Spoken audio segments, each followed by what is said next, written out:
제주에서 시작된 항일의 외침. 그 누구보다 자유와 독립을 꿈꿨던 사람들. 시간은 돌고 돌아 제주에도 봄이 왔지만 암흑 속에서 생을 마감한 이들은 여전히 어두운 봄을 맞이한다. 다 옷을 다 찢으면서 도망 오고 다 영 감추고 숨고 그렇답니다. 부당한 일이 어디 있을 거야? 그리고 여성의 몸으로 일제에 대항했던 제주 해녀들. 살기 위해, 자유를 위해 필사적으로 독립을 갈망했던 해녀 항일운동. 한 송이 꽃으로 피어난 희망. 제주에 불어온 항일의 바람. 제주 바다에서 독립을 꿈꾸다.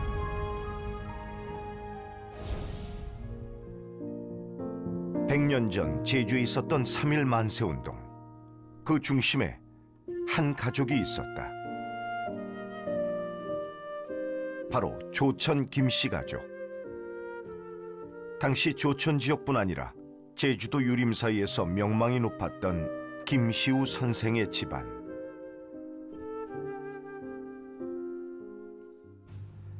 전국이 만세운동으로 뜨겁던 3월, 당시 고등학생이던 김장환이 제주로 내려와 숙부인 김시범에게 소식을 전하면서 거사가 시작된다. 먼저 김시은, 김시범 등 집안의 주요 인물들이 모여 만세운동을 준비했다. 드디어 3월 21일 조천에서 시작된 조천 만세운동은 함덕, 신흥, 신촌으로 확대됐고 마지막 날인 24일에는 무려 1,500명이 함께했다. 실질적으로 이 조천 김씨라고 하는 이 김씨에게 이제 사촌, 형제지간 형제죠. 김시은, 김시범 이런 사람들을 중심으로 해서 그러한 고민들을 했던 것이었고, 그게 김정한이가 독립선언서를 갖고 오게 되면서 역시 하나의 불을 땡기게 되는 역할을 했던 것이죠. 숙부인 김시범과 당숙인 김시은에게 서울의 긴박한 소식을 전했던 김장환. 그가 숨겨온 독립선언서가 제주 만세운동의 직접적인 발화점이 된 것이다. 하지만 만세운동 하루 만에 김시범, 김시은, 김장환은 체포됐고 사흘 뒤 만세운동을 주도한 거사 동지 모두 붙잡히면서 조천 만세운동은 막을 내리게 된다. 그리고 만세운동에 참여했던 김씨 가족 중 8촌 이내 8명의 친척들이 조사를 받았다. 미밑동산의 태극기를 꽂고 독립선언서를 낭독했던 김시범, 시위대를 이끌었던 김시은.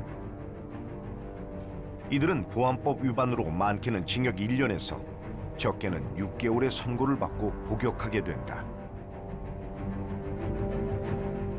김씨 가족에게 유독 가혹했던 그날.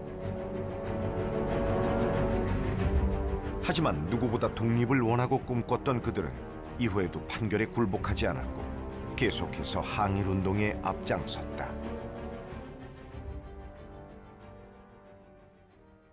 김시범의 손자 김용옥 씨.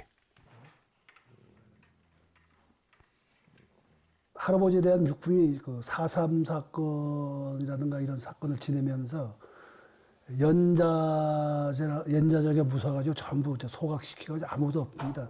사진도 하나도 없는데 요 사진은 재판 기록에 붙어 있는 사진이었었는데 그 사진 보면서 그 외놈들이 얼마나 혹한 걸 느낄 수가 있습니다. 뭐 코도 비틀어지고 귀도 비틀어지고 뭐 눈 이렇게 하고 요것도 조금 교적이 된 겁니다. 예. 국가를 위해 독립을 위해 나섰지만 김시범 선생은 한참 동안이나 죄인처럼 숨어 살아야 했다.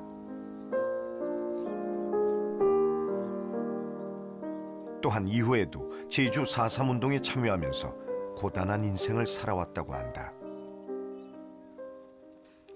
할아버지께서 지금까지 그 독립운동 가로서의 인정을 못 받은 거죠. 작년 8월 15일 날 그 공적을 이제 인정받아가지고 건국훈장 애독장을 받으셔가지고 명예를 회복하신 거죠. 그렇게 100년이 다 되어서야 독립운동가로 역사에 기록되게 된 김시범 선생. 현재 제주 항일기념관 창렬사에 그의 위패가 모셔져 있다. 이곳에 오기까지 참 길었던 여정. 이후 조천 만세운동으로 옥고를 치른 김시범은 김연배 선생 등 만세운동을 함께했던 14명의 동지와 후황양성에 힘쓰며 항일운동을 이어갔다. 조천 만세운동의 정신은 특히 학생 항일운동의 활성화에 영향을 주었다. 실제 일본 고등법원 사상부에서는 제주 조천 만세운동으로 인해 제주 지역 청년들의 사회주의 활동의 계기가 되었다고 기록하기도 했다. 1919년의 조천 만세 운동은 완전히 혁명적인 새로운 어떤 민권 국가를 만들고자 했던 운동을 봐야 하잖아요.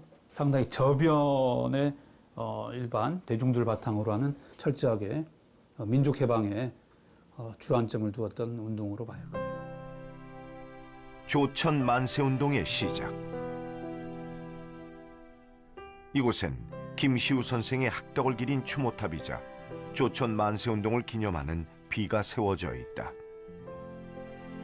김시우 선생이 별세하고 1년 뒤 김씨 가족이 거사 계획을 세웠던 중요한 장소이기 때문이다.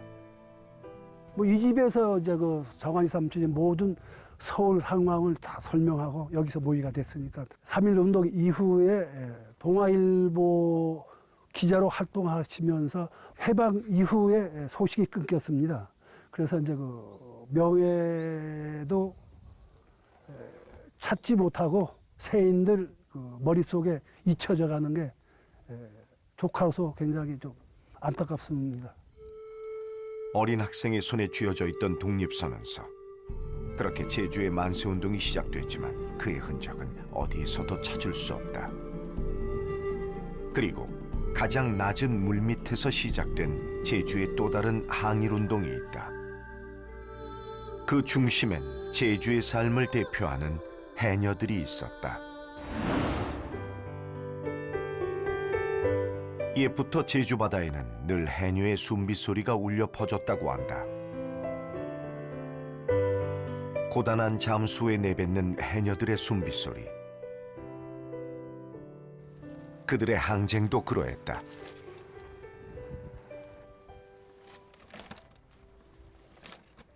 지금 41년째 납니다. 예.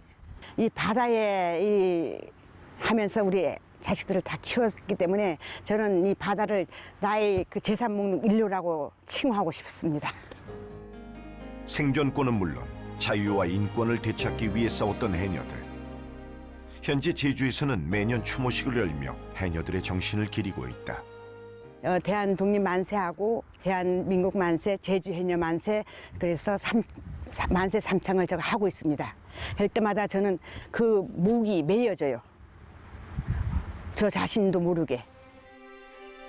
해녀 항일운동의 발단은 1920년 중반 제주 해녀조합이 일제의 지휘 아래 해녀들을 본격적으로 착취하기 시작하면서부터다. 당시 해녀들은 매상의 8알을 회사, 조합, 수수료 등으로 납부해야 했고 해녀들의 생활고는 점점 심해졌다. 일제의 수탈이 극에 달했던 1931년 12월 더 이상 참을 수 없었던 해녀들은 항쟁을 결심한다. 그때 어머니의 모습을 기억하던 6살 소녀는 이제 94살의 할머니가 됐다.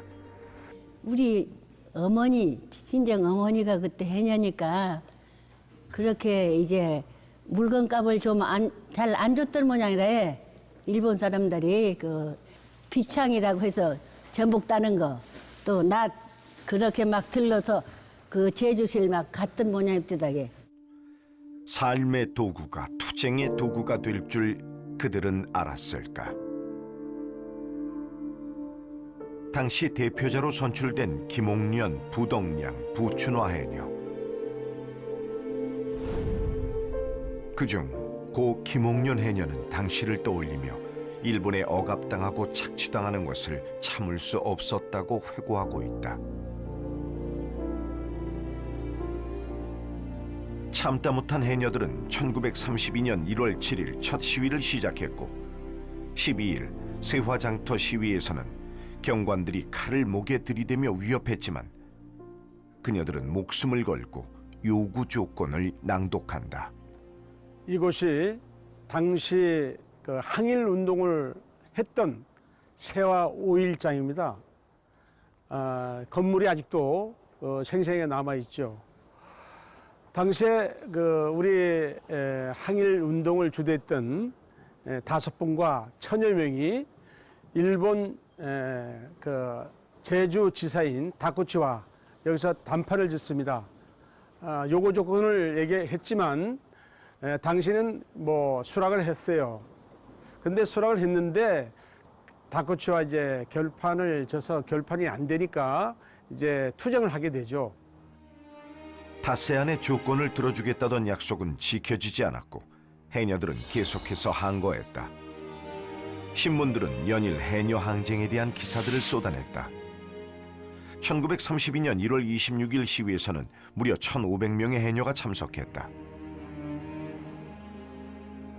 그런 어머니들의 삶을 기억하는 딸들. 우리 어머니도 그런 참여해가지고 지석 같은 데 막 불러가지고 가서 잡아가려고 하면은 부리치고 막 그 사람들을 다 옷을 다 찢으면서 도망오고 다 감추고 숨고 그렇답니다. 직접 우리 어머니들도. 제주 해녀 항일운동은 연인원 17,000여 명이 참여했고 집회 및 시위 횟수가 238회에 달했던 국내 최대의 여성주도 항일투쟁인 동시에 최대의 어민봉기다. 이 제주 여성 항일운동은 생존권 투쟁을 넘어서서 인권 투쟁이었고 독립을 쟁취함으로 인해서 얻을 수 있는 평화, 정당한 대우를 해달라 하는 노동자로서의 어떤 그 목소리, 이게 합치되어져 있었던 부분이었기 때문에 제주 해녀 항일운동은 단순한 생존권 투쟁으로 우리는 평가를 해서는 안 됩니다. 실제로 정당한 인권을 되찾기 위해 해녀들은 낮에는 바닷속에서 생계와 싸웠고 밤에는 야학을 배우며 항일의 의지를 불태웠다. 잠시 비창을 내려놓고 연필을 든 해녀들. 그들을 제주 청년들이 도왔다. 이후 해녀들과 함께 투쟁을 했던 청년들은 해녀들을 도왔다는 이유로 징역 3년에서 6개월을 선고받기도 했다. 일제강점기 제주 해녀들의 삶. 3분이 넘는 시간 동안 바닷속에서 숨을 참듯 그들은 늘 한계에 도전하며 항일운동을 펼쳤다. 최근 이런 해녀들의 역사에 관심을 갖는 사람들이 많아졌다.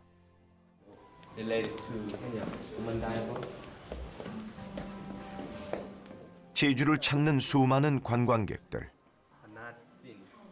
그리고 외국인들 역시 해녀 항일운동에 대해 놀라움을 표현한다. 그 해녀분들께서 그러니까 생존을 위해서 한 거에다가 이렇게 항일운동까지 했다고 생각하니까, 그러니까 이분들은 그러니까 저희 한국 그 역사상의 가장 위대한 분들 중에 한 그 분들이었구나 하는 거 다시 느끼고. I think they were heroes, and they were fighting against the big country, and I always favor the underdog.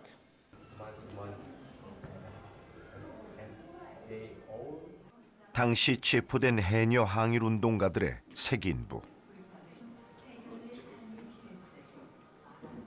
죄인처럼 표기된 명단만이 해녀 항일 역사의 증거로 남았다.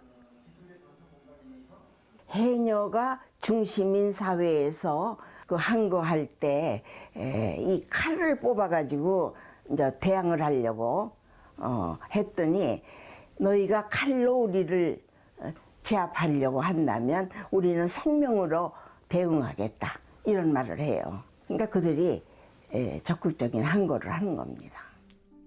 일제의 총칼 앞에서 누가 두렵지 않을 수 있을까?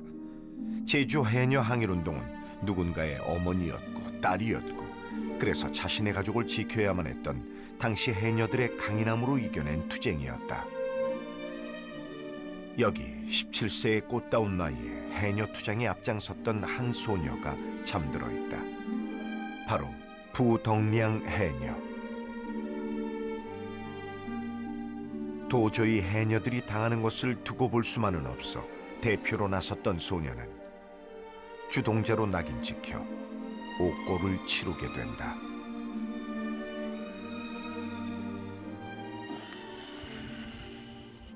저희 고모님께서는 목포 형무소에서 6개월간 복역을 했어요. 6개월간 복역을 하다가 추록하니까 저희 집에 와서 저희 아버지께서 돌보게 됐죠.